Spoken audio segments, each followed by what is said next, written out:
In the remote town of Riverstone, Montana, 6 black SUVs cut through the morning mist. Their destination, Silverpine Ranch. The cartel soldiers within were confident, certain this was just another hostile takeover of a worthless property owned by some woman with a few dogs. Yet, as they approached the property on that frigid morning, none of them knew they were about to encounter the most lethal combination of warrior and wolves they'd ever face. Victoria Sullivan wasn't merely raising horses on her 100 acres of Montana soil. She was harboring a secret that would ultimately destroy the Los Angeles cartel's entire northern operation. The military had taught her to survive, but her 3 wolf dogs, trained in the unforgiving mountains of Afghanistan, had taught her how to hunt. Dawn broke over Thunder Ridge Mountains, painting the sky in shades of amber and gold. Victoria Sullivan stood on her front porch, steam rising from her coffee mug as she surveyed her property. At her feet, 3 massive wolf dogs maintained perfect formation. Alpha, the white leader, Beta, his gray lieutenant, and Delta, the youngest but most aggressive of the pack. "Time for our morning check, boys," Victoria said, her voice carrying the quiet authority of someone used to being obeyed. The wolf dogs moved silently alongside her as she began her daily inspection of Silverpine Ranch. The property spanned 100 acres of Montana's most beautiful country, bordered by Crystal Creek on one side and dark forest on the other, a strategic placement, though most wouldn't realize it. Victoria paused at the first paddock, where a newly rescued stallion stamped nervously. The horse bore old scars across its flanks, a testament to years of abuse before finding sanctuary here. Alpha sat perfectly still, understanding his presence might spook the traumatized animal. "Easy there. Thunder," Victoria soothed, her hand steady on the fence. "You're safe here." A distant engine sound caught her attention. Alpha's ears pricked forward, but he didn't move. Victoria casually shifted position, using the morning sun's glare to mask her careful study of the road beyond her property. A black SUV drove past, too slow for casual traffic. "Getting bold, aren't they?" she murmured. The wolf dogs remained alert but calm, reading her body language. In the stable, Jose Santos was already at work. The young ranch hand nodded respectfully as Victoria approached. "Morning, Miss Sullivan. Had some visitors last night." Victoria's expression didn't change. "Tell me." 2 men, well-dressed, asked about the property at the diner. Anita says they were asking about you specifically. Victoria absently touched the wolf pendant at her neck, a habit from her military days. The gesture triggered a flash of memory. Afghanistan, 6 years ago, her K-9 unit tracking drug runners through mountain passes, the same wolf dogs at her side, younger then, but already exceptional. "Miss Sullivan," Jose's voice brought her back. "Double-check all the fences today. I want to know about any signs of intrusion, no matter how small." The morning progressed with its usual routine, but Victoria's mind was working several steps ahead. At the veterinary clinic in town, Dr. Jennifer Lee examined Delta's recent leg injury. "Healing nicely," Jennifer said, then lowered her voice. "Victoria, there's talk in town. New buyers looking at Richard's place down the road. The price they're offering, it's not natural." Victoria scratched behind Delta's ears. "How many properties?" 3 inquiries this week alone, all cash offers, well above market value." Jennifer hesitated. "They're saying it's some investment group from Mexico." "Los Angeles don't make investments," Victoria replied quietly. "They make acquisitions." The bell above the clinic door chimed. A well-dressed man entered, his expensive suit out of place in the rural clinic. Victoria recognized the calculated way he moved, a predator's grace poorly hidden beneath civilian clothes. "Good morning," he said smoothly. "I was hoping to speak with the owner of Silverpine Ranch." Victoria turned, keeping her body language relaxed while positioning herself between the stranger and her wolf dog. "You're speaking to her." "Excellent. I represent a group of investors interested in properties in this region. Perhaps we could discuss this over coffee." Delta growled softly, picking up on something in the man's scent. Victoria placed a calm hand on the wolf dog's head. "My ranch isn't for sale." The man's smile didn't reach his eyes. "Everyone has a price, Miss Sullivan. My employers are very generous." "Then I suggest they look elsewhere. Riverstone isn't interested in outside investment." His expression hardened for just a moment, a crack in the polite facade. "You might want to reconsider. The market can be unpredictable. Accidents happen, properties lose value." Victoria met his gaze steadily. "Be careful making threats in my town, friend. Some of us bite back." The man left, but the message was clear. In the truck heading back to the ranch, Victoria's mind was already formulating plans. She took the long route home, noting the positions of 2 more black SUVs parked at strategic points throughout town. At the ranch, she found Sheriff Mark Thompson waiting. The older man's face was grim. "Got reports of armed men on the old logging roads last night," he said without preamble. "Found shell casings this morning. They're getting closer." Victoria nodded, watching Alpha patrol the fence line. "They'll make their move soon. Start with intimidation, then escalate. Standard cartel playbook." "This isn't Afghanistan, Tory. I've got 3 deputies and a town full of civilians to protect." "No," she agreed. "It's not Afghanistan. It's home. And that makes it worth fighting for." The sun set over Thunder Ridge Mountains, painting the sky in shades of blood red. Victoria stood on her porch, watching her wolf dogs patrol the property's perimeter. In the distance, the lights of Riverstone twinkled like stars fallen to earth. Her home, her responsibility. The cartel thinks they found an easy target, just another ranch owner to bully into submission. They don't know about the years she spent hunting terrorists through mountain passes, or how she trained her wolf dogs to be more than just pets. They don't understand that some people aren't just protecting property, they're defending everything they love.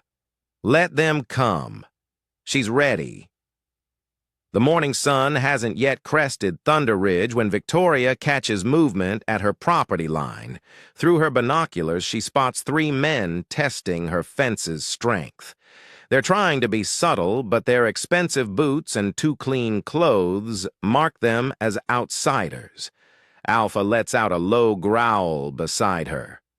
"Not yet, boy," Victoria whispers, scratching behind his ears. "Let's see what they're really after." The men work their way along the fence line, taking photos with professional cameras. Not typical cartel soldiers, these are surveyors mapping her property's vulnerabilities. Victoria allows herself a grim smile. Let them waste their time. The real defenses aren't visible from the road. At the Riverstone diner, Anita serves Victoria her usual breakfast while casting nervous glances at the black SUV parked across the street. "They've been here since dawn," Anita says quietly, refilling Victoria's coffee. "Watching everyone who comes in. Maria at the bank says they're offering cash for properties all over the county." "How are people responding?" "The Richards already sold, the Hendersons too. Can't blame them, the offers are too good to refuse." Anita's hands shake slightly as she sets down the coffee pot. "My cousin in Texas," she says. "The same thing happened in her town. First came the buyers, then the accidents." Victoria's phone buzzes, a text from Jose. "More visitors at the back property line. 4 men armed." They're moving faster than expected. Victoria nods. The diner's bell chimes. Gabriel Moreno enters, impeccably dressed in a tailored suit that costs more than most locals make in a month. 2 bodyguards flank him, failing to hide their weapons under cheap jackets. The diner falls silent. "Miss Sullivan?" Gabriel's voice carries a practiced charm. "What a pleasure to finally meet you. May I join you?" Victoria gestures to the seat across from her. Under the table, Alpha shifts position, ready but invisible to the newcomers. "Mr. Moreno?" "You're a long way from San Luis." A flicker of surprise crosses his face, quickly masked. "You're well informed. I make it my business to know who's threatening my neighbors." Gabriel smiles, all white teeth and cold eyes. "Threatening? You misunderstand. We're bringing opportunity to Riverstone. Progress. The modern world arrives whether we want it or not. Progress doesn't usually come with armed escorts." "The world is dangerous, Miss Sullivan. Surely you understand that, given your background." He pulls out a folder, slides it across the table. "Speaking of opportunity, I have an offer that might interest you." Victoria doesn't touch the folder. "Not interested." "You haven't even looked at the number." "Some things aren't for sale."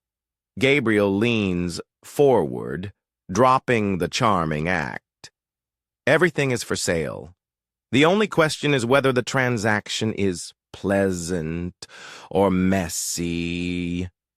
The memory hit her like a physical blow.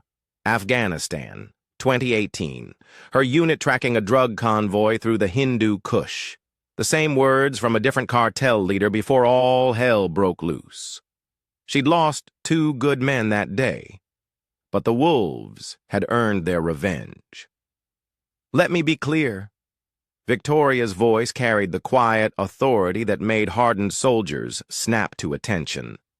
"Silverpine Ranch is not for sale. Riverstone is not for sale. Walk away while you can." Gabriel stood smoothly. "You know what they called me in Mexico? El Negociador. The negotiator.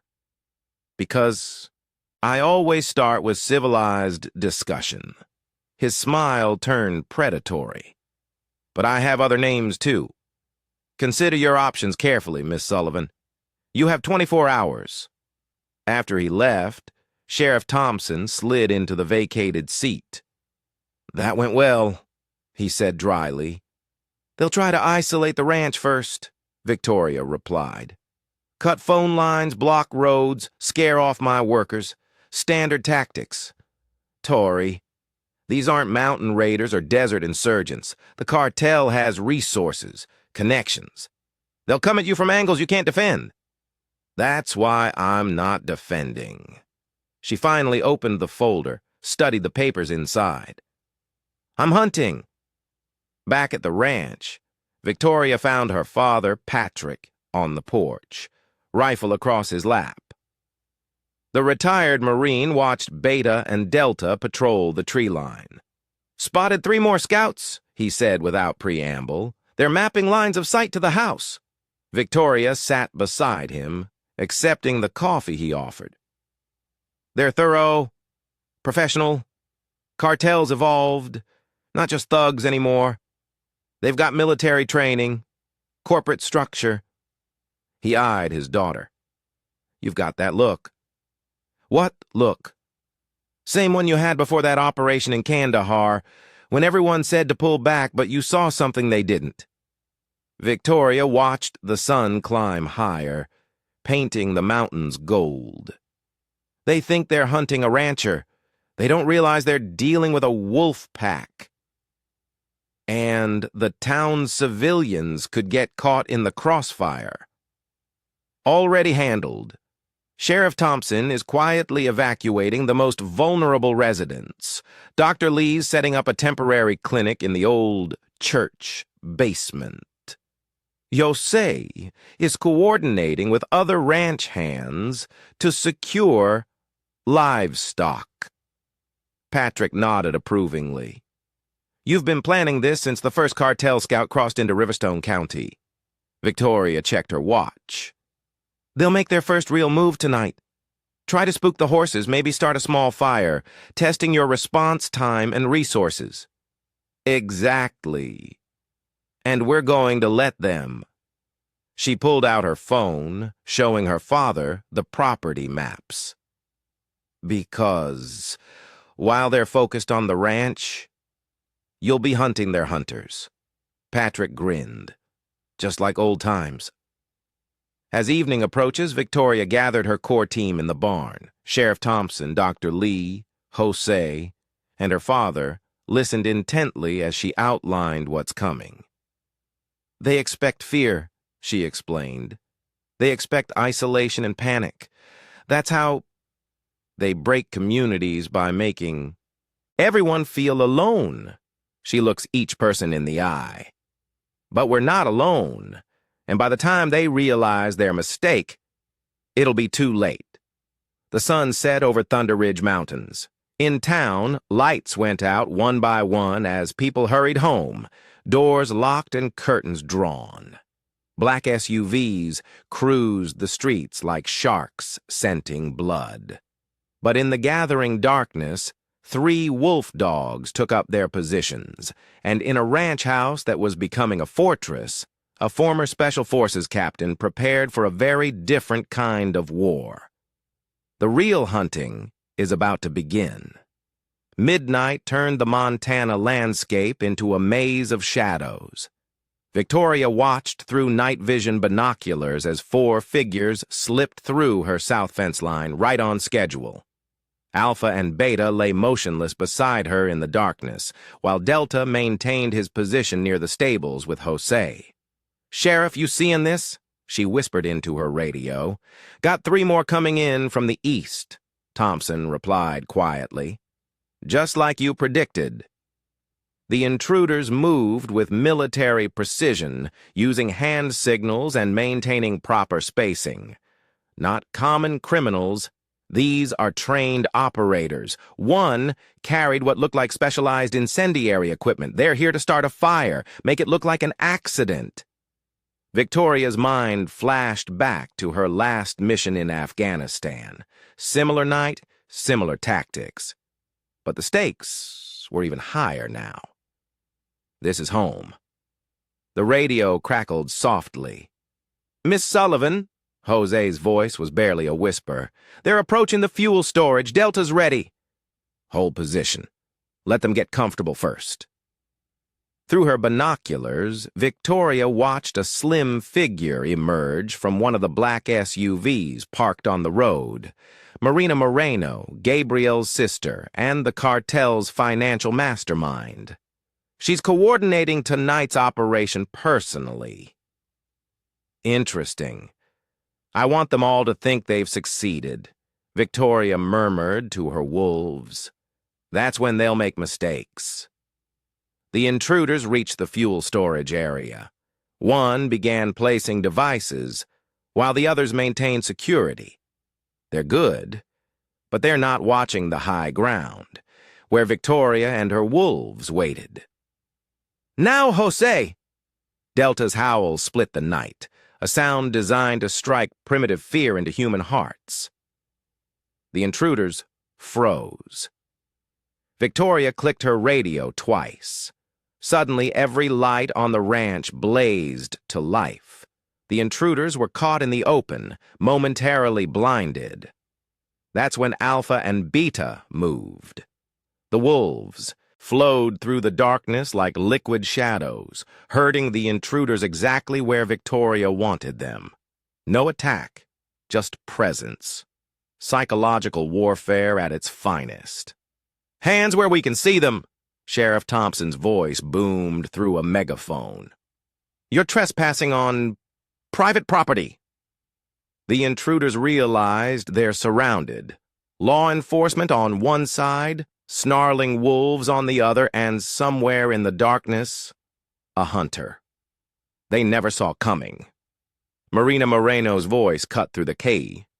"Hose. Stand down! Everyone back to the vehicles now!" Victoria watched through her scope as the intruders retreated. Marina met her gaze across the distance, offering a slight nod of professional respect before entering her SUV. Once the cartel vehicles disappeared, Victoria joined Thompson and Jose near the fuel storage. "They'll be back," Thompson said, bagging the abandoned incendiary devices as evidence. "Of course they will." Victoria examined fresh claw marks, her wolves left in the dirt, messages only a hunter would understand. But now they know this won't be easy. Jose's hands shook slightly as he petted Delta. "The devices they left, same type that burned down my family's ranch in Texas. Same cartel. Different name." Victoria squeezed his shoulder. "Tell me." 3 years ago, Los Angeles wanted our water rights. When my father refused to sell, he took a shaky breath. Looked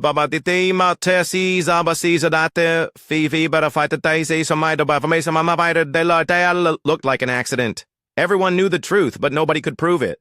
Is that why you came to Montana? Thought I could escape them, start fresh? He looked at her. But you're not running, are you? No. Victoria watched her wolves patrol the perimeter. I'm finishing what I started in Afghanistan. These cartels think borders protect them, think money and fear make them untouchable. They've never faced anyone like you, Thompson added. Dawn approached as Victoria reviewed security footage with her father. Patrick paused on an image of Marina Moreno. She's the real power, he observed. Gabriel's the face, but she's the brain. She's also our way in. Victoria pointed to Marina's laptop. She'll have their whole operation documented. Financial records, property acquisitions, bribes. Electronic evidence isn't enough, you know that. It's a start. But you're right. We need someone on the inside. Victoria pulled out a file. That's where Jose comes in. Patrick studied the file. You trust him? They killed his family. Took everything from him. Victoria's expression hardened. Trust isn't about loyalty anymore. It's about motivation. In town, Dr. Lee treated the morning rush at her clinic. Her eyes narrowed as a well-dressed woman entered. Marina Moreno!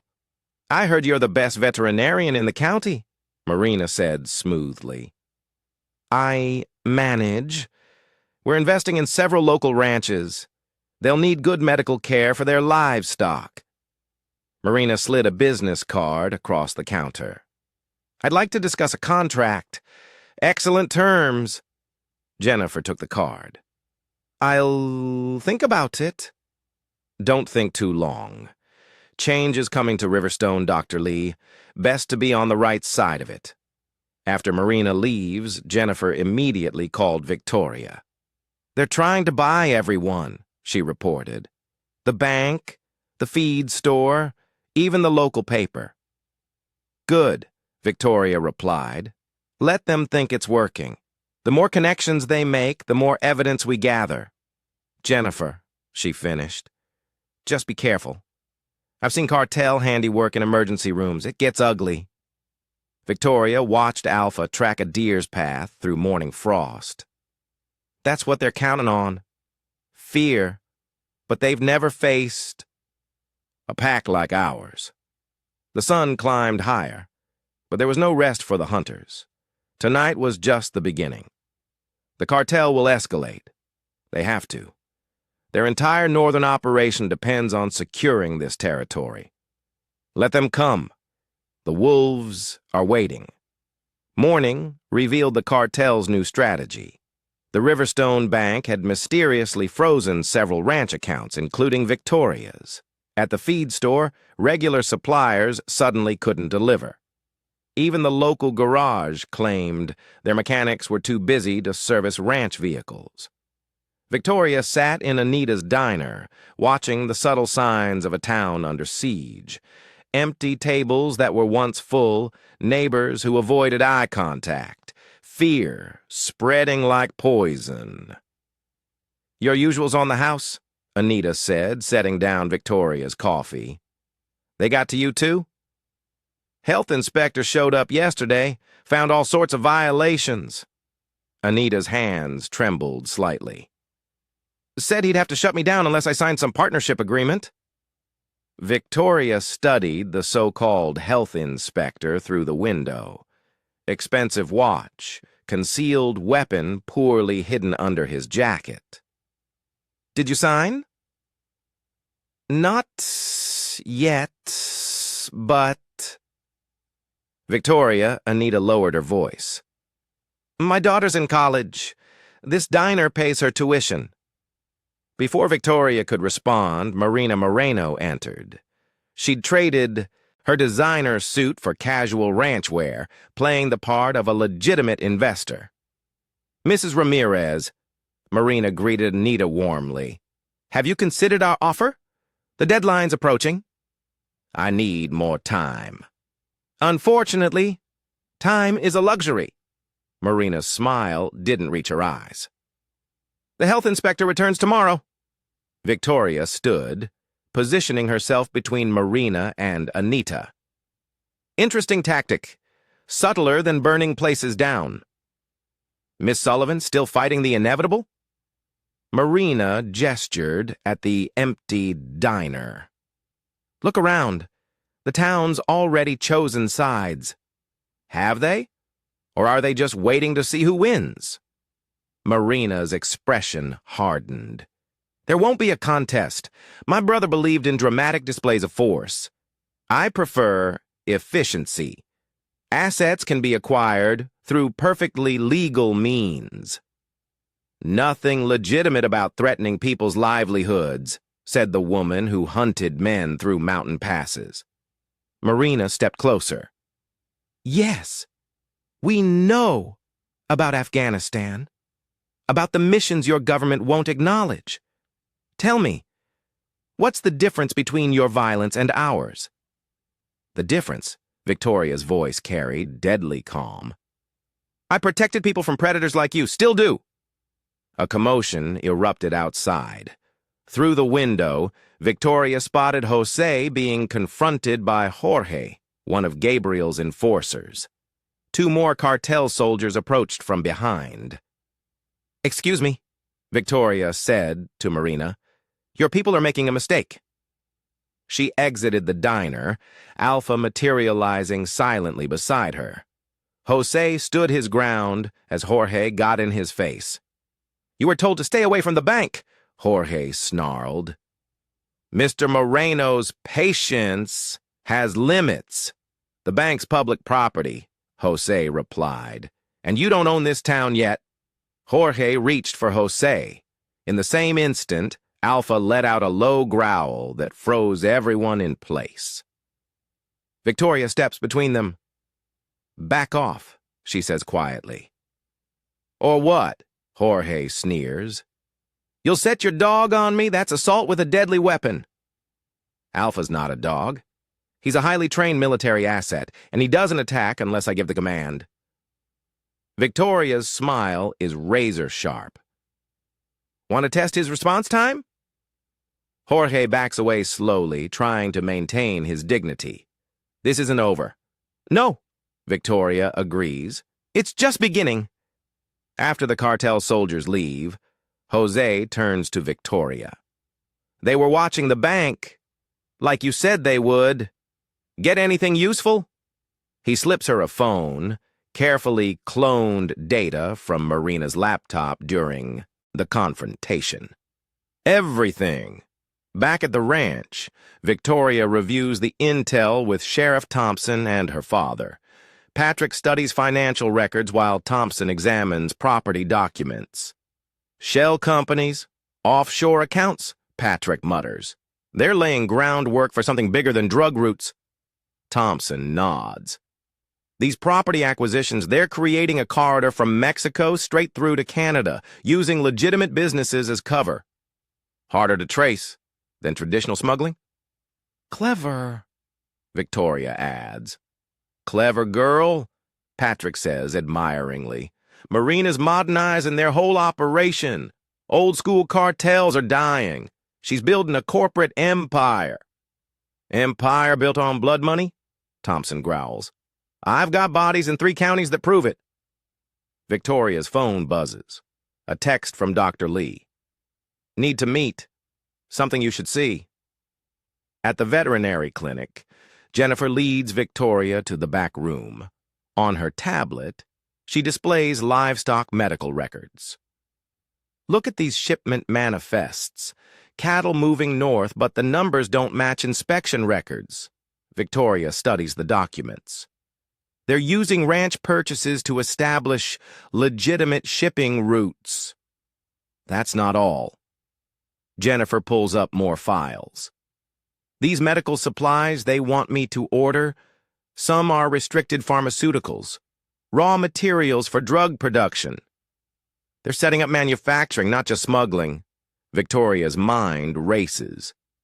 Creating their own supply chain, controlling every step of the process. Victoria, Jennifer hesitates. They offered to pay off my student loans. All of them. Said, all I have to do is look the other way on certain shipments. What did you tell them? That I needed time to think. Jennifer's hands clench. My loans are crushing me, but I took an oath to heal, not to hurt. Victoria squeezes her friend's shoulder. Keep playing along. Let them think you're considering it. Night falls over Riverstone. In the ranch house, Victoria updates her wall of intel. Photos, documents, connections. The cartel's web becomes clearer with each piece. They're not just taking our town, she tells her wolves.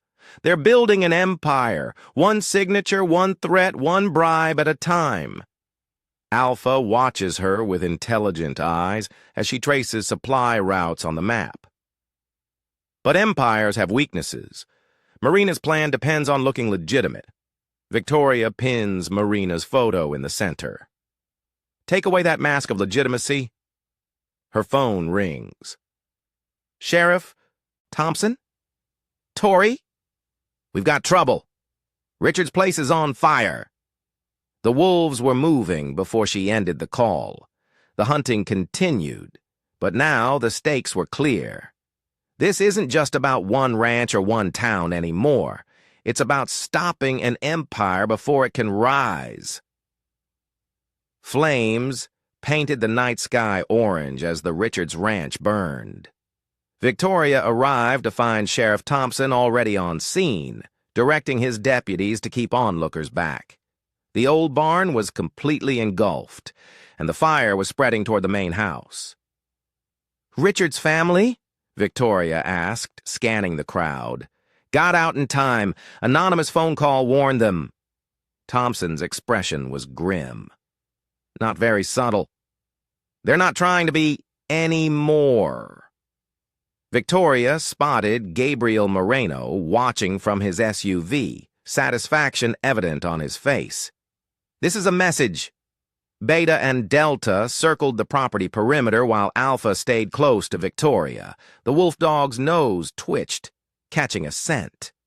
Victoria followed his lead, moving away from the crowd. Behind the burning barn, they found Jorge, planting evidence.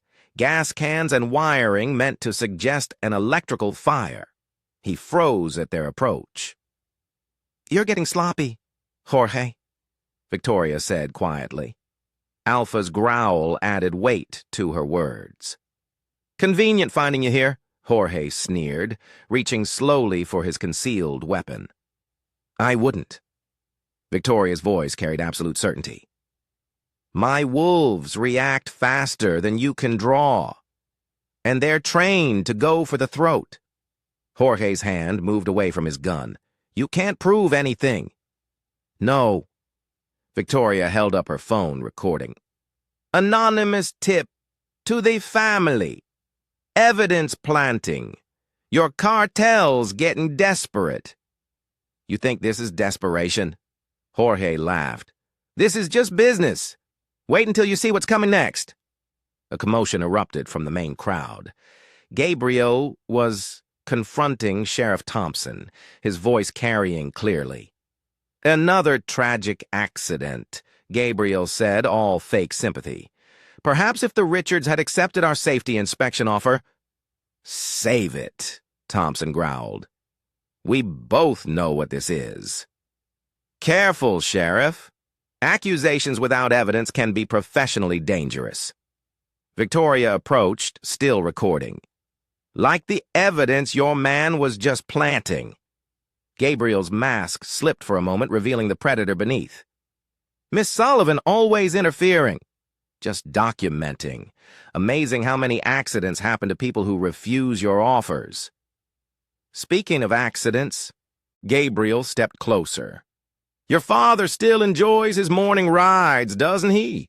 Dangerous country for an old man alone. Victoria's hand tightened on Alpha's collar, but her voice remained steady. Threaten my father again, and you'll learn exactly what I taught my wolves in Afghanistan. The standoff was interrupted by Marina's arrival. She took in the scene with cold calculation. Enough theater, she told her brother. The insurance investigators are coming. Everything needs to be correct. As emergency vehicles arrived, Victoria pulled Thompson aside. We need to move faster. They're escalating. Got something, Thompson replied quietly. Dr. Lee found irregularities in livestock shipping records. Drugs hidden in cattle transport. Good. That's their legitimate cover.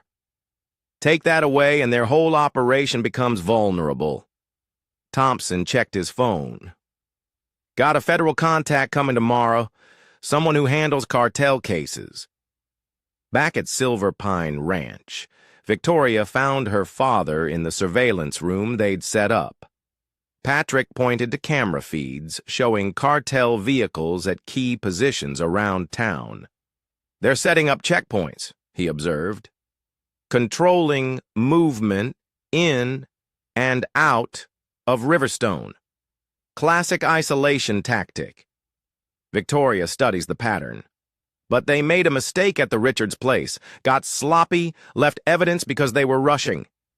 Marina's careful plans versus Gabriel's need for violence creates weakness we can exploit. A knock at the door revealed Jose looking shaken. Miss Sullivan, you need to see this. He led them to the barn where Dr. Lee was examining a horse that arrived with other rescued animals. Jennifer pointed to strange scars on the horse's flank. Surgery marks, she explained. Someone was using these horses to smuggle drugs, implanting packages inside them. Victoria's expression hardened. They're using rescue animals as mules. There's more, Jose added. The transport company, it's connected to one of Marina's shell corporations. They're moving product through legitimate animal rescue operations. That's how they're getting past border inspections, Patrick realized. Who'd suspect a horse rescue program? Victoria touched the surgical scars gently. Send these photos to Thompson's federal contact. Animal cruelty charges stick better than drug allegations. Dawn approached as Victoria stands on her porch watching cartel vehicles patrol the town's perimeter. Alpha and Beta flank her while Delta keeps watch from higher ground. They think the fire will break the town's spirit, she tells her wolves. Make everyone fall in line. but she can already see lights coming on in distant houses, people gathering, sharing information, refusing to be cowed. Riverstone won't fall so easily. Her phone buzzes, a message from an unknown number. Security footage from the bank showing Marina meeting with corrupt officials. The town's resistance is growing, finding its teeth. The cartel started this fight thinking they were the wolves. Time to show them what real wolves can do. The Riverstone town hall buzzed with tension as residents gathered for an emergency meeting. Victoria stood at the back, watching Marina Moreno present her community development plan with practiced charm. Alpha rested silently at her feet while Beta and Delta patrolled outside. Think of it as economic evolution, Marina says smoothly. Our investment group can bring Riverstone into the modern era. By burning down family farms, someone shouted. Those unfortunate accidents are precisely why we need better infrastructure, Marina countered. Professional security, upgraded facilities. The door opened, silencing the crowd. Two people entered, a man and woman in crisp federal suits. Sheriff Thompson followed, looking quietly satisfied. Special Agent Sarah Chin, the woman announced. DEA. This meeting is now part of an ongoing federal investigation. Victoria caught Marina's subtle flinch. For just a moment, the corporate mask slipped. I'm afraid I don't understand, Marina said, recovering quickly. We're discussing legitimate business investments, including your livestock transport operations. Agent Chen displayed photos on the projector, the surgically altered horses, shipping manifests, banking records. Interesting business model. The room erupted in angry murmurs as residents recognized their own animals in the evidence. Dr. Lee stepped forward. I can confirm these surgical alterations, she stated clearly. They're consistent with drug smuggling techniques I've documented. Marina's phone buzzed. She checked it, and Victoria noticed her composed expression crack further. Gabriel was supposed to handle the veterinarian last night. But thanks to an anonymous warning, Dr. Lee had been safely hidden, and at Silverpine Ranch. These are serious allegations, Marina says. Our lawyers will... Your lawyers are currently dealing with federal search warrants, Agent Chen interrupted, being executed at multiple properties simultaneously. Victoria moved closer to the exit, sensing the shift in atmosphere. Through the windows, she spotted cartel vehicles moving into position around the town hall. Sheriff, she said quietly into her radio. We've got company? Already on it, Thompson replied. State police are 2 minutes out. The meeting dissolved into chaos as Gabriel burst in, his false sophistication gone. Nobody leaves, he snarled, gunmen filing in behind him. This town belongs to us now. Actually, Agent Chen said calmly, this entire gathering is being monitored by federal tactical teams. She nodded to Victoria. Thanks to some excellent groundwork by local assets. Gabriel's eyes locked onto Victoria with pure hatred. You? Me? Victoria agreed. By the way, those surgical records you tried to destroy at the clinic, Dr. Lee kept backups, and the banking documents you thought were secured? Should have changed your passwords more often. Marina's composure finally breaks. You were never just defending your ranch. I was hunting, Victoria corrected her, just like in Afghanistan. Only this time I had an entire town as my pack. Gunfire erupted outside, cartel soldiers engaging with state police. Gabriel reached for his weapon, but Alpha's growl freezes him in place.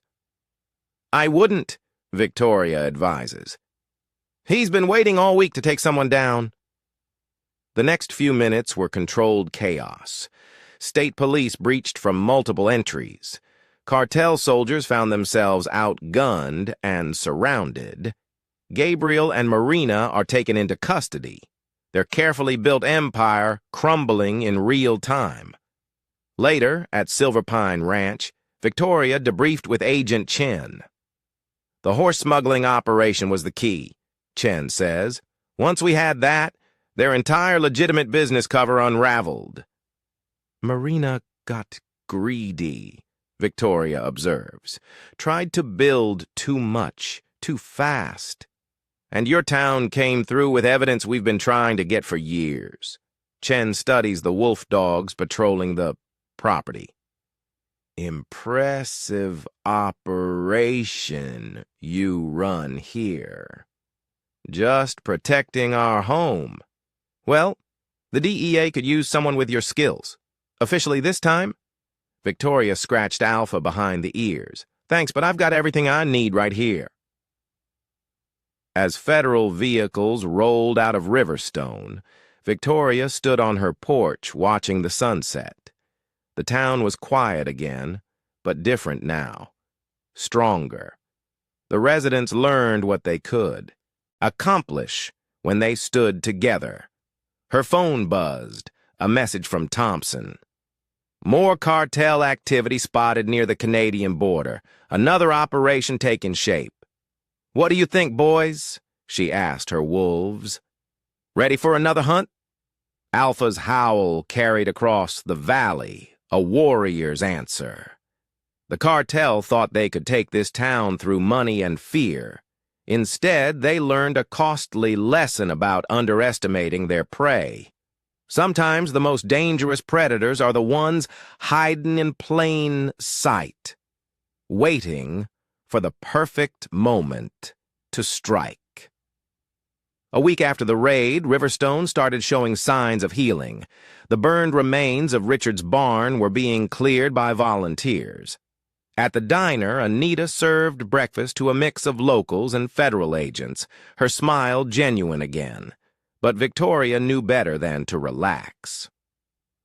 They're moving resources north, Thompson said, spreading photos across her kitchen table.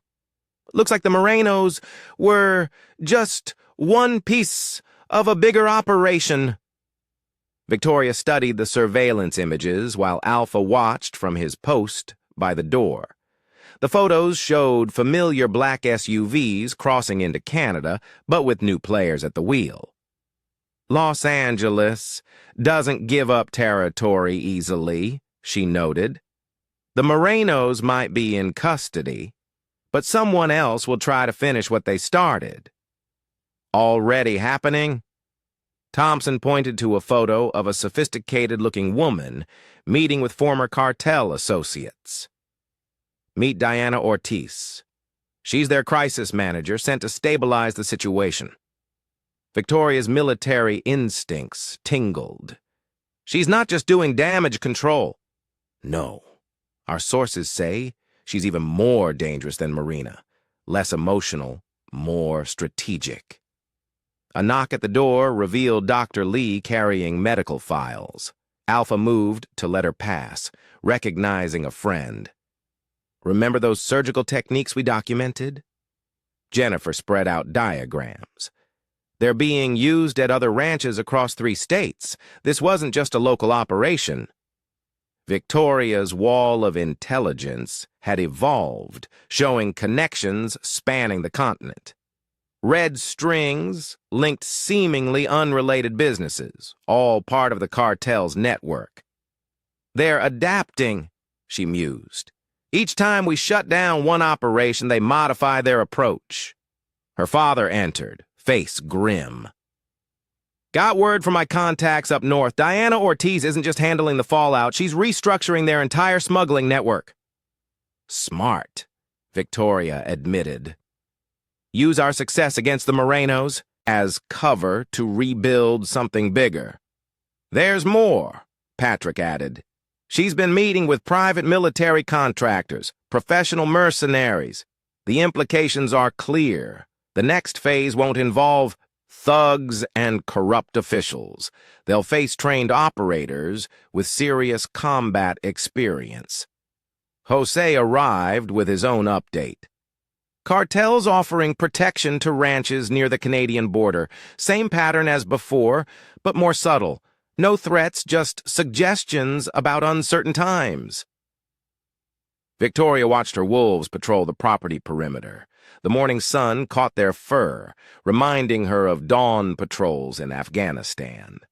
Different terrain, same predatory patterns. They think taking down the Morenos means we'll let our guard down, she says. Time to show them how wrong they are. At the federal holding facility, Victoria confronted Marina one last time. The former cartel financier had traded designer suits for Prison Orange. Diana Ortiz, Victoria said without preamble. Tell me about her. Marina's laugh held no humor. Trying to stop a flood with a paper cup. Diana doesn't make our mistakes. No ego, no personal vendettas, just pure efficiency. Like you tried to be. I played at corporate legitimacy. Diana lives it. Everything documented, everything deniable. Marina leaned forward. You beat us because Gabriel couldn't control his violence. Diana has no such weakness. Back at the ranch, Victoria met with Agent Chen. The DEA agent reviewed their growing intelligence. Diana's already laundered the Moreno's remaining assets, Chen reports. She's consolidating power, buying loyalty with promises of better organization, making everyone feel safe and professional. Victoria nods. No more burning barns or threatening families, just clean corporate efficiency. Exactly. Half the ranchers up north don't even realize they're dealing with a cartel. Everything's through legitimate-looking subsidiaries.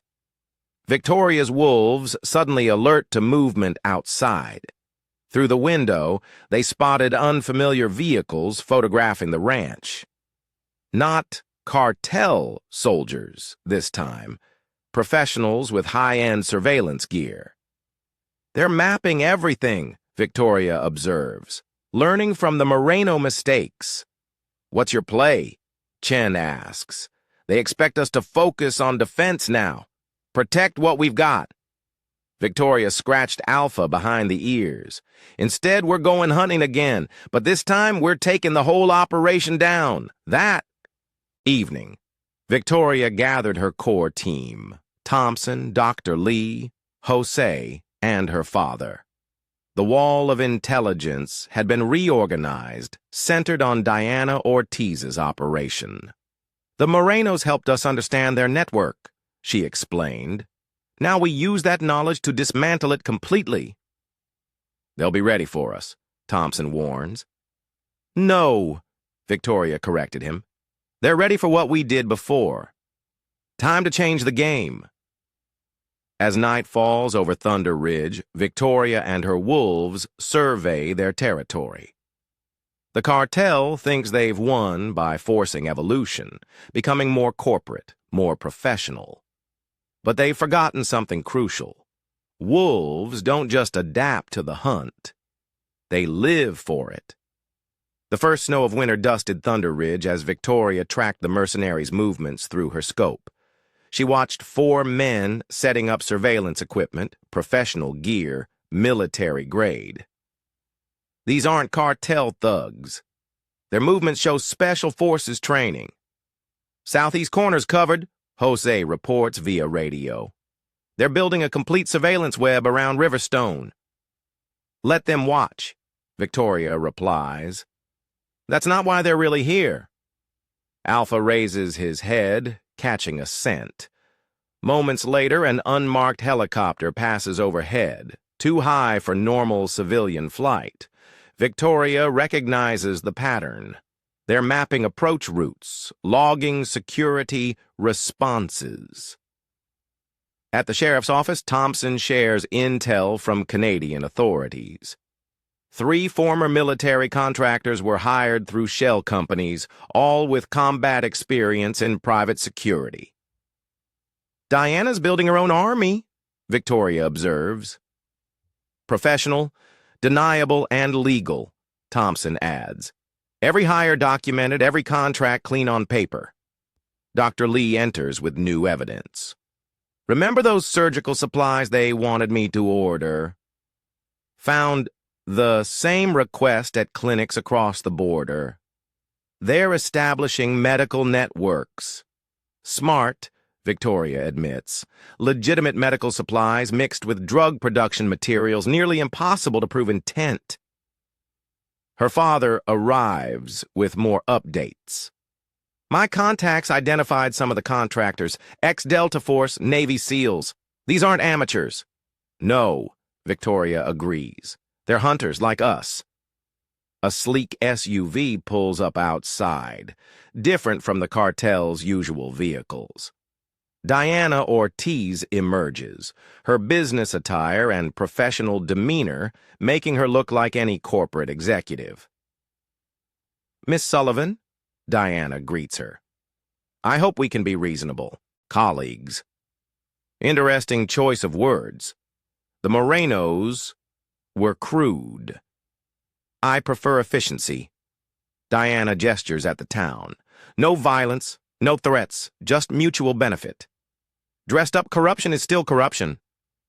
Is it corruption to bring investment to struggling communities? To modernize outdated industries? Diana's smile is practiced. The world changes, Miss Sullivan. Smart people adapt. Alpha growls softly, picking up on something in Diana's scent or body language that humans might miss. Magnificent animals, Diana observes. Military trained, aren't they? Like you. Your point? We're not different. Both trained by the government, both skilled in warfare, but you're fighting for a dying way of life. She hands Victoria a folder. These are legitimate contracts. Everything legal, everything documented. Victoria doesn't open the folder. Documentation doesn't make it right. Right and wrong are luxuries, ideals, and efficiency. Diana starts to leave, then pauses. You have 48 hours to consider our offer. After that, market forces will take their natural course. Later at Silverpine Ranch, Victoria reviews surveillance footage with her team. The mercenaries' patterns are clear, professional, methodical, dangerous. They're establishing a perimeter, Patrick notes. Standard special forces technique. But why? Thompson asks. They already have eyes on everything. Victoria studies the footage. Because they're not just watching, they're containing. Jose points to delivery schedules. Local supplies are being redirected, fuel, food. Everything's going through their approved vendors.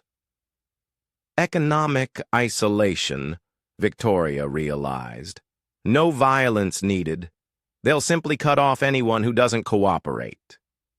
Dr. Lee checked her phone. Just got word my medical license is under review. Anonymous complaints. They're eliminating options, Victoria says, making resistance impossible through perfectly legal means. Night falls as Victoria walks the property with her wolves. The mercenaries' surveillance gear glints in the darkness.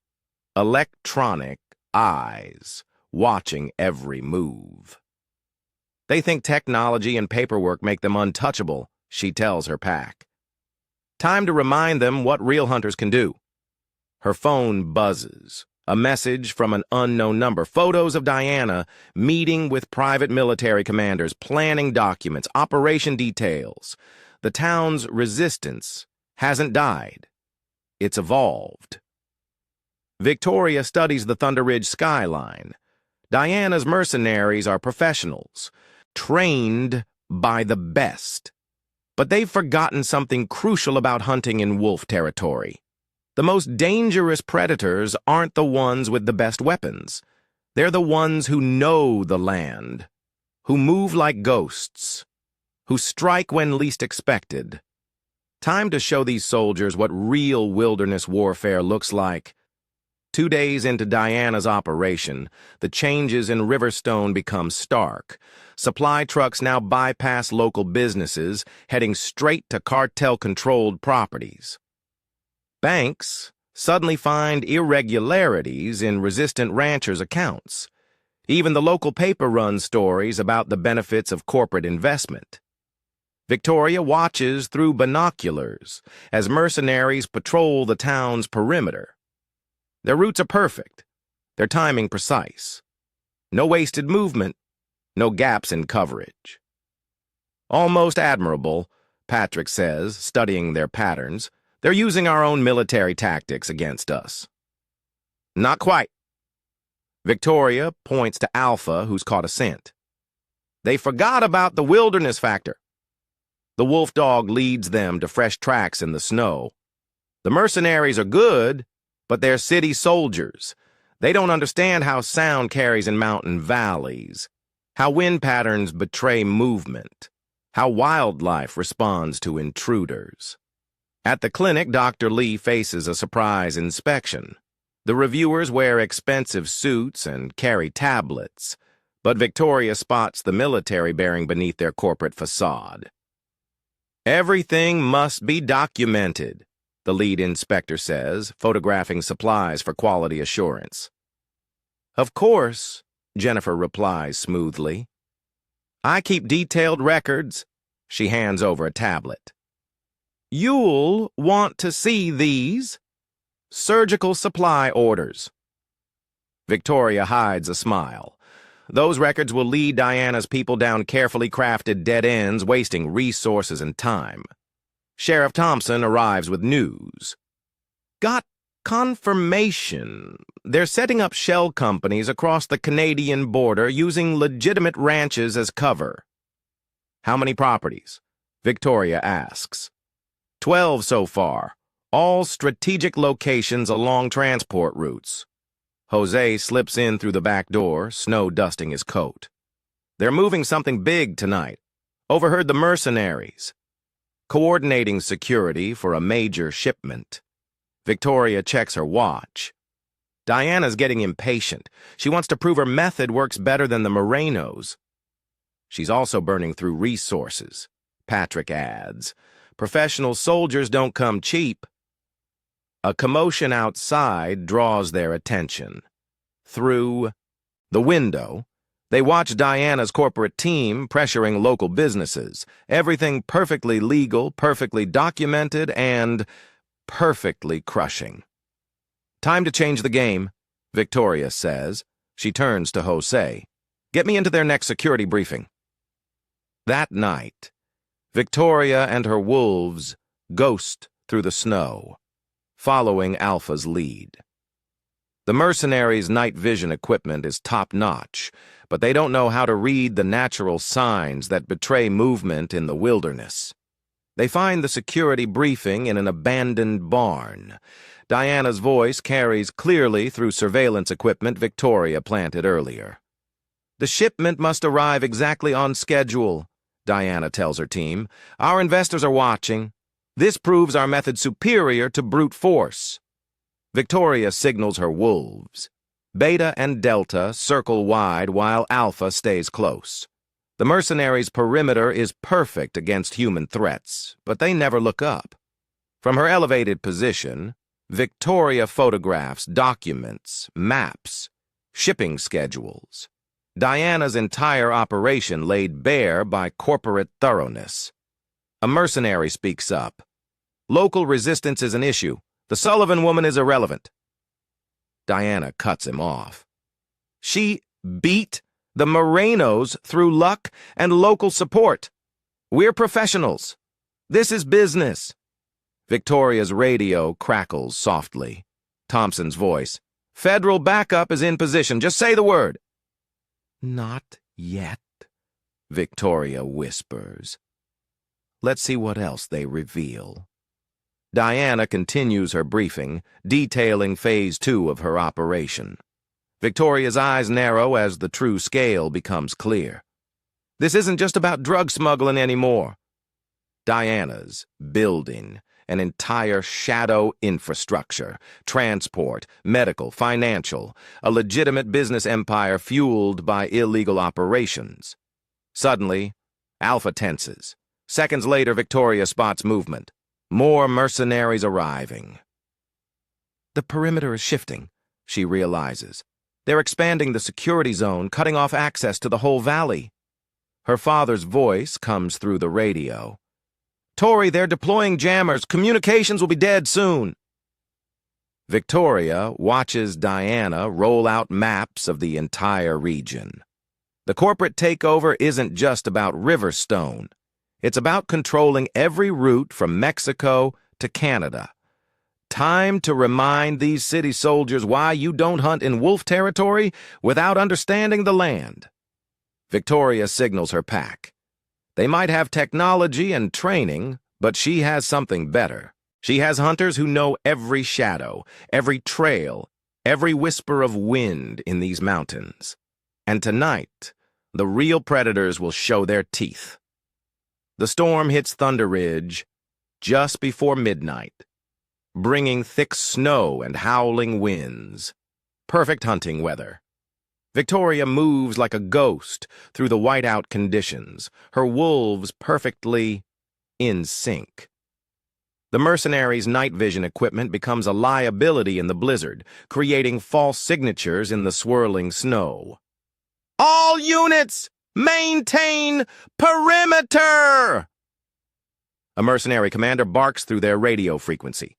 "That Victoria's team compromised shipment is inbound. No gaps in coverage." Victoria checks her position against the mapped routes they discovered. Diana's operation depends on precise timing and perfect coordination. Time to introduce some chaos into their ordered world. "Sheriff, are your people in position?" Victoria whispers into her radio. "Ready on all access roads," Thompson confirms. "State police standing by. Just waiting on your signal." Through the storm, Victoria spots the convoy. 3 unmarked trucks disguised as medical supply transport. Diana rides in the lead vehicle, maintaining direct oversight. Professional, thorough, and completely unprepared for what's coming. "They're approaching checkpoint 1. Jose reports from his hidden position. "Security teams are spread thin because of the weather." Victoria signals Alpha. The white wolf dog disappears into the snow, followed by his packmates. Seconds later, panicked radio chatter erupts from the mercenary channels.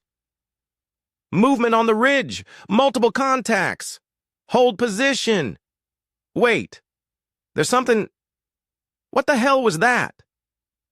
The wolves become shadows in the storm, appearing and vanishing, drawing security teams out of position. Victoria taught them this in Afghanistan, how to break an enemy's coherence without direct engagement. Diana's voice cuts through the chaos. "Maintain discipline. These are basic tactical dispersal techniques." But her mercenaries are already rattled. They're trained for urban warfare and clean operations. The wilderness is becoming their enemy. Every snow-laden branch a potential threat, every wolf's howl a psychological weapon. At the clinic, Dr. Lee springs her part of the trap. "Emergency vehicles approaching your position," she radios. "Full documentation of diverted medical supplies ready for federal authorities." Victoria watches through her scope as Diana checks her phone, likely receiving alerts about the compromised shipping manifests. The corporate mask cracks slightly.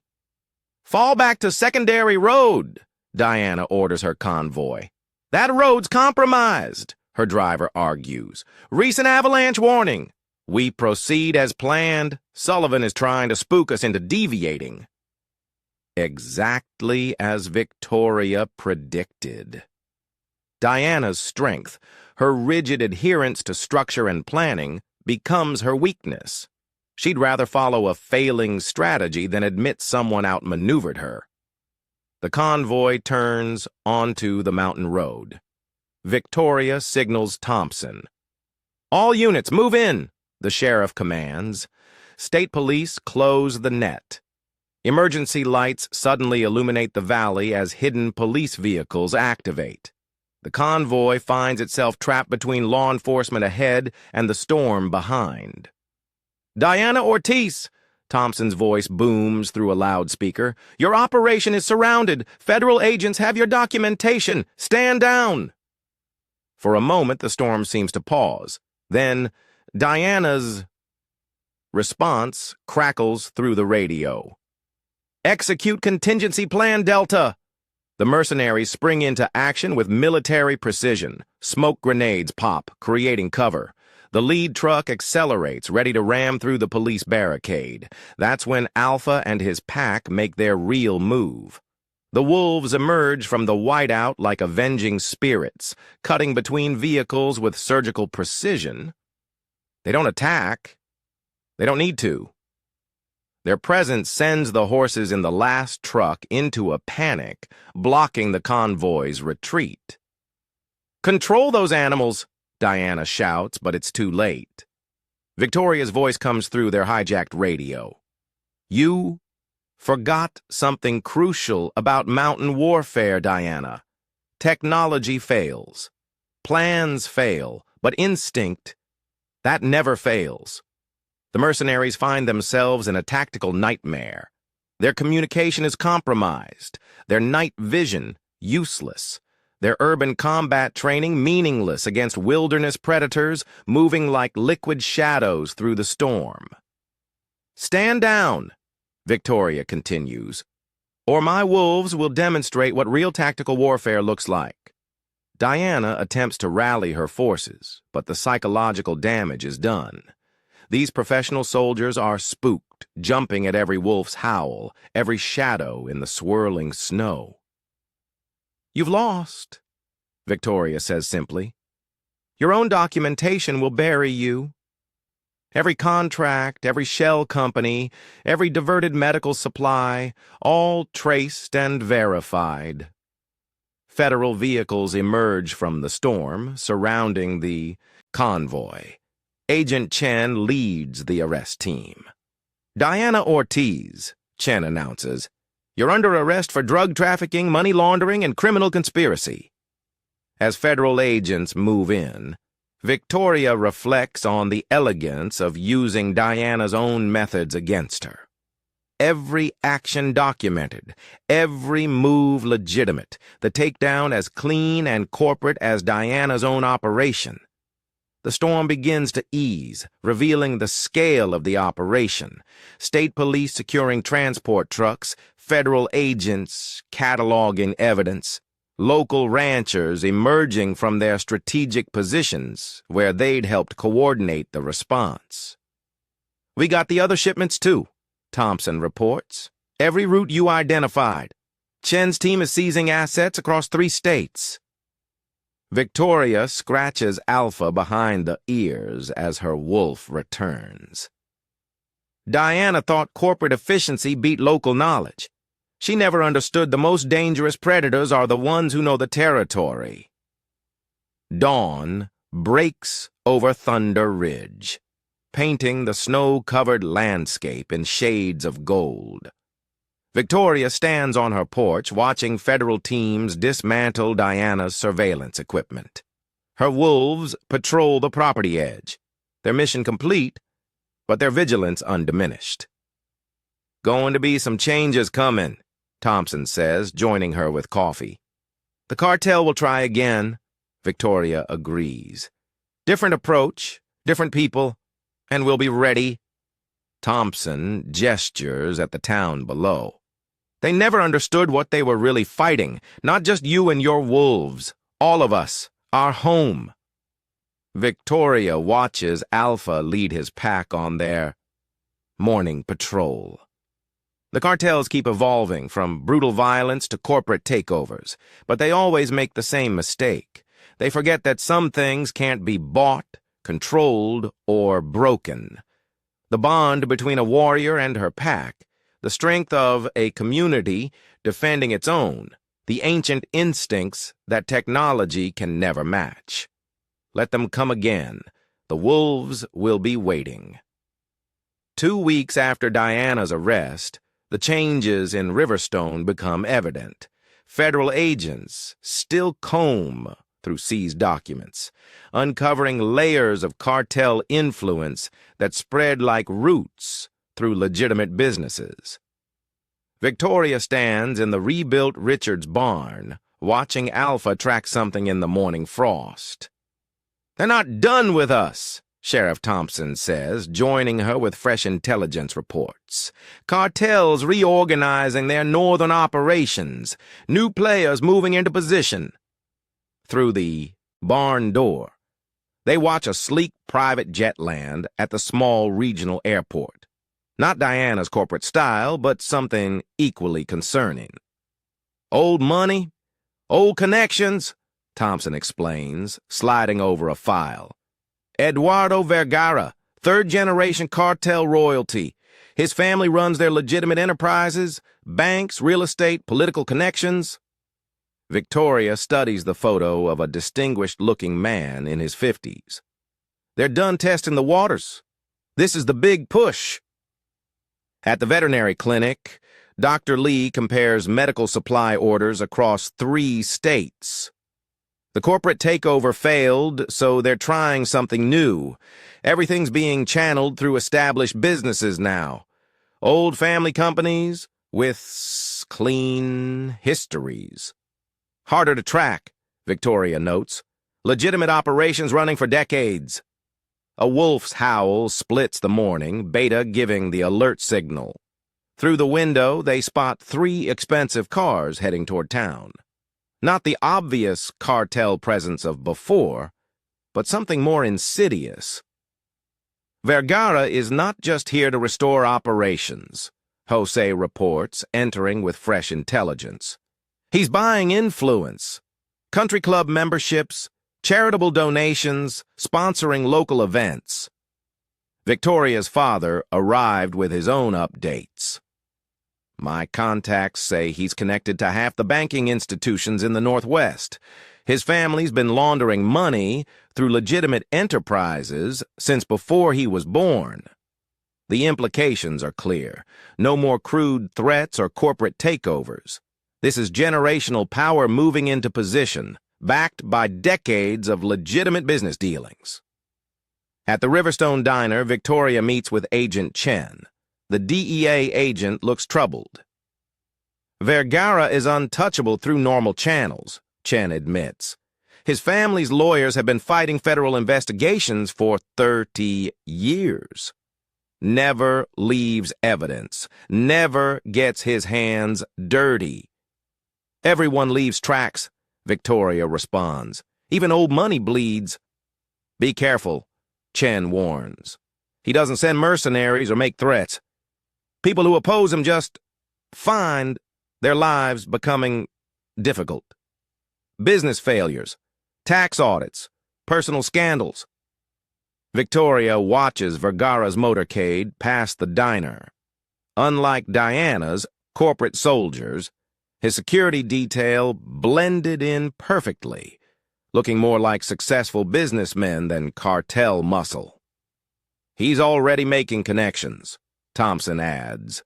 "Planning Commission, Chamber of Commerce, local charities, building a support network." "Classic influence operation," Victoria's father observes. "Hearts and minds, but with checkbooks instead of bullets." That evening, Victoria found Jose examining the ranch's perimeter. "They're not watching us openly anymore," he reports. "But I've spotted high-end surveillance, satellite coverage, communications monitoring." "They're learning," Victoria agrees. "No more direct confrontation." A fancy envelope arrived, an invitation to a charity gala Vergara's hosting. The message is clear. He sees her as a potential ally, not an enemy. Someone to be converted rather than conquered. Victoria calls a meeting of her core team at the ranch. The wall of intelligence has evolved, showing webs of financial connections and business relationships rather than tactical positions. Vergara's playing a longer game, she explains, building influence through legitimate channels, making himself essential to the community's economy. Some folks are already falling for it, Thompson notes. His donations are keeping the community center open, funding school programs. That's how they win, Dr. Lee adds, not through fear, but through dependence. Victoria watches her wolves patrol the property. They're adapting, too, learning to spot different kinds of threats. Alpha no longer just tracks physical intruders. He reacts to changes in routine, unusual patterns, new faces in town. We need to shift strategies, Victoria tells her team. Can't fight this directly, have to play his game while setting up our own counters. Patrick grins. Time to go hunting in the financial wilderness. Exactly. Vergara thinks generations of wealth make him untouchable. Time to show him that old money can still bleed. As night falls, Victoria stands on her porch, watching lights twinkle in town. Vergara's influence spreads through the community like a slow poison, wrapped in philanthropy and progress. But he's forgotten something crucial about predators. Sometimes the most dangerous hunters are the ones who learn to move unseen through new territory. Her wolves taught her that. How to adapt, how to track prey that thinks itself safe behind walls of wealth and influence.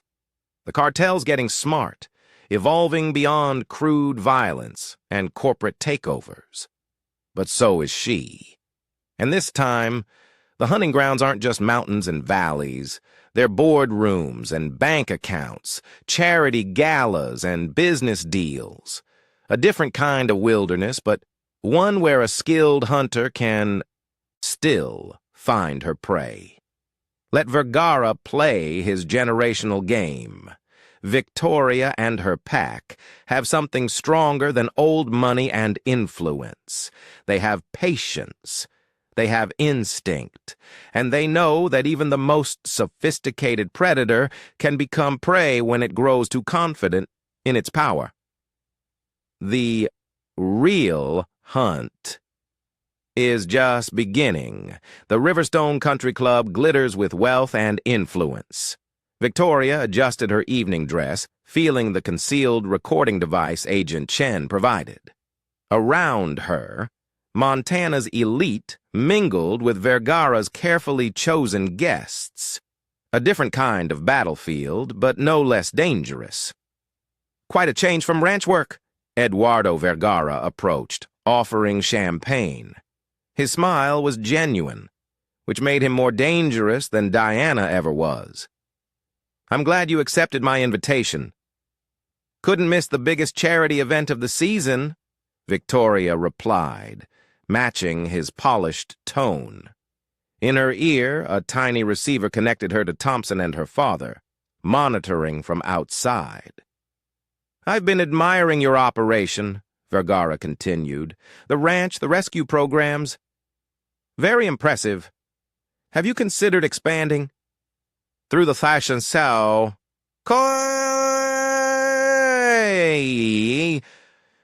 Wade's windows, Victoria spotted Alpha and Beta patrolling the perimeter, invisible to most guests. Even here, her pack maintained watch. I prefer keeping things manageable, she answered carefully. Admirable, but in today's economy, small operations struggle. My foundation offers grants to local businesses. No strings attached, just legitimate influence, Victoria notes. Very different from your predecessors. Vergara's smile didn't waver. The Morenos were crude. Diana was impatient.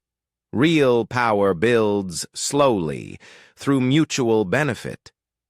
At the bar, Jose worked undercover as staff, recording conversations between Vergara's associates. Dr. Lee circulated in her role as a prominent local physician, gathering intelligence on medical supply networks. Your military background intrigues me, Vergara said. Afghanistan, special operations.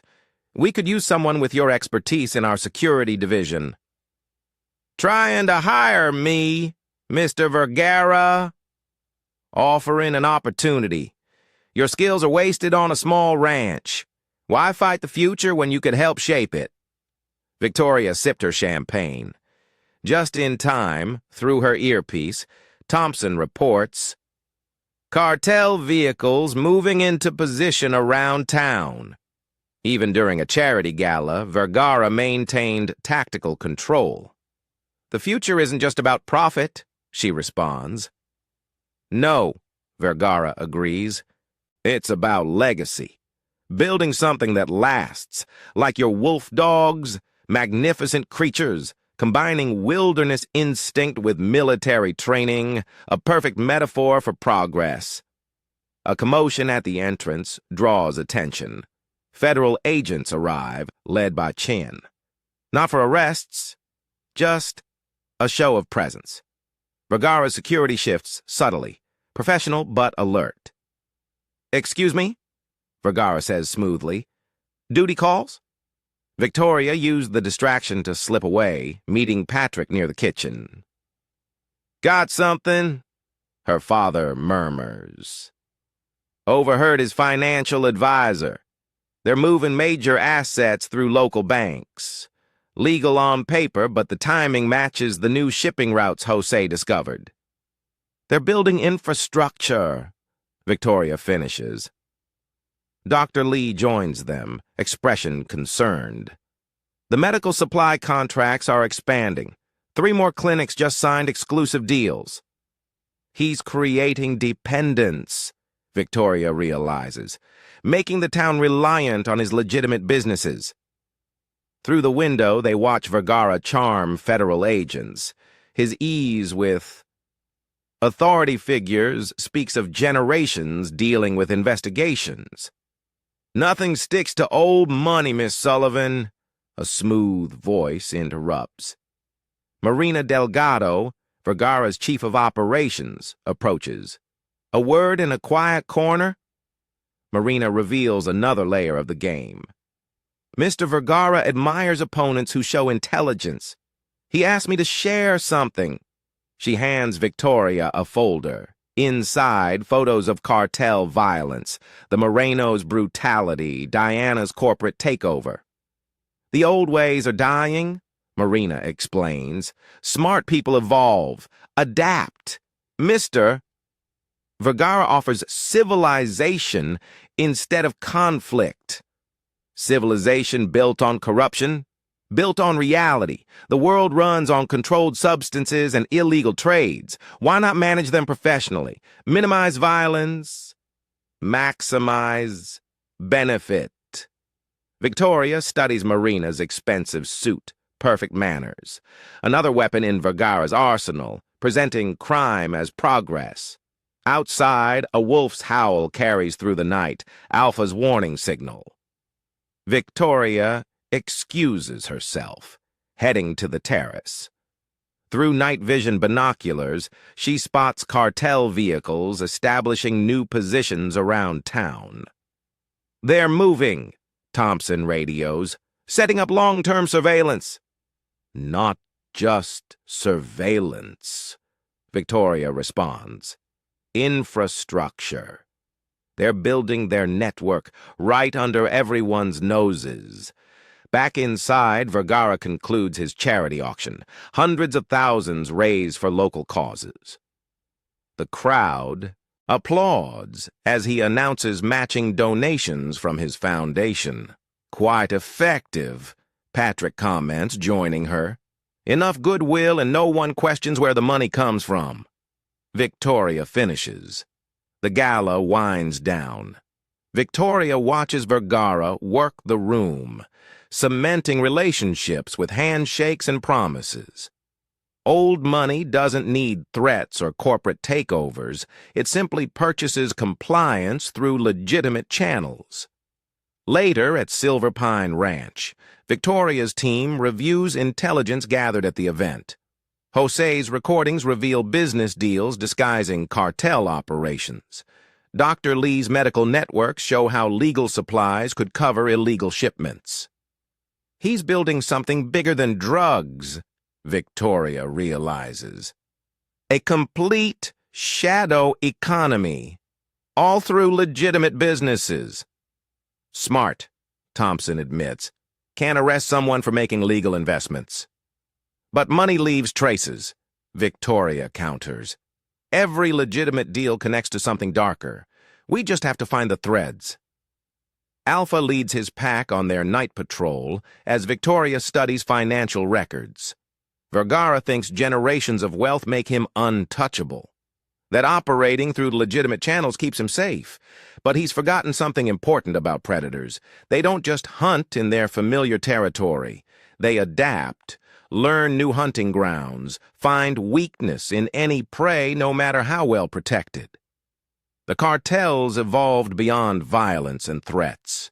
Now they hunt with money, influence, and legitimate power. Time to show them that wolves can adapt too. Let Vergara play his long game. Victoria and her pack have something stronger than wealth and social position. They have patience. They have instinct. And they know that even the most sophisticated predator can fall when it forgets to watch the shadows. Victoria sits in her first board meeting at the Riverstone Community Development Fund, watching Vergara work his magic. He's proposing a comprehensive rural development program, new medical facilities, educational grants, small business loans, all perfectly legitimate, all connecting back to his operation. Miss Sullivan's experience with animal rehabilitation makes her perfect for our wildlife conservation initiative, Vergara announces. The other board members, all wealthy, all influential, nod in agreement. Through the boardroom's windows, she spots Beta tracking movement in the tree line. Even here, her pack maintains surveillance. They've learned to watch for different threats now. Expensive cars, business meetings, paperwork changing hands. The Foundation's veterinary program especially interests me, Victoria says carefully. Dr. Lee mentioned some concerns about supply chains. Vergara's smile doesn't waver, but his eyes sharpen. All our medical supplies come from licensed distributors. Fully documented, of course. But the volume seems high for our region's needs. Before Vergara can respond, his phone buzzes. The first crack in his perfect facade appears as he reads the message. Victoria knows why. Thompson's task force just raided one of his legitimate warehouses, finding irregularities in shipping manifests. "Excuse me," Vergara says smoothly. "A minor business matter requires attention." In the hallway, Victoria meets Jose, disguised as maintenance staff. "They're moving files," he whispers. "Started as soon as the raid began." "Track them," Victoria replies. "Every document they try to hide is one we need to find." Her father's voice comes through her concealed earpiece. Coast Guard intercepted one of their shipping vessels, legitimate cargo, but the crew's documents don't match records. Small cracks in a perfect operation. Vergara's wealth buys influence, but it also creates paper trails. Every legal transaction leaves traces that can be followed. At the veterinary clinic, Dr. Lee compares medical supply orders.